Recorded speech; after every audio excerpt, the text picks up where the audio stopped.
അപ്പോൾ ഇതെവിടെയാണെന്ന് മനസ്സിലായില്ലേ? നമ്മുടെ ഓഹോ ബീച്ച്. അപ്പം നമ്മുടെ സ്നേഹത്തിൻ്റെ അടുത്ത് തന്നെയാണ് ഓഹോ ബീച്ച്. ഇതെല്ലാവർക്കും അറിയാമെന്ന് വിചാരിക്കുന്നു. നല്ല രസമാണല്ലേ? ഞങ്ങളൊരു തവണ പകൽ സമയമാണ് പോയത്. പിന്നെ ഞങ്ങളൊന്ന് ഇപ്രാവശ്യം ഈവനിങ് പോയി കുറച്ച് നേരമൊക്കെ കടലൊക്കെ കണ്ട് സെറ്റായി വന്നപ്പോഴാണ് ഒരു ചെറിയൊരു ബോട്ടിൽ ചേട്ടന്മാരിൽ ഇരുന്നിട്ട് കുറച്ച് വിഷയമായിട്ട് ഇങ്ങോട്ട് കയറി. ഞങ്ങളപ്പോൾ പോയി നോക്കിയപ്പോൾ ചേട്ടൻ വലയെന്നൊക്കെ എടുത്തിട്ടപ്പോൾ നോക്കണം പെടയ്ക്കണത്, നല്ല പെടയ്ക്കണ മീൻ.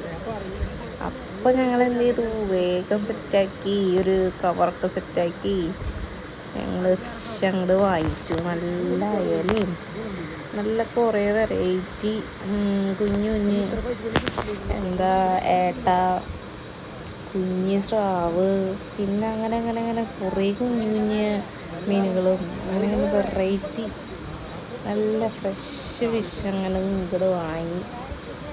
നല്ല ലാഭത്തിന് കിട്ടിയിട്ടോ, നല്ല ടേസ്റ്റ് ഉണ്ടാവും. അപ്പം അങ്ങനെ ഗൈസ്, ടാറ്റാ ബൈ. അപ്പം അങ്ങനെ സന്തോഷമായിട്ട് പോണ പോക്കാണ് കേട്ടോ അത്. നല്ല രസമായിരുന്നു. നല്ലൊരു എക്സ്പീരിയൻസ്.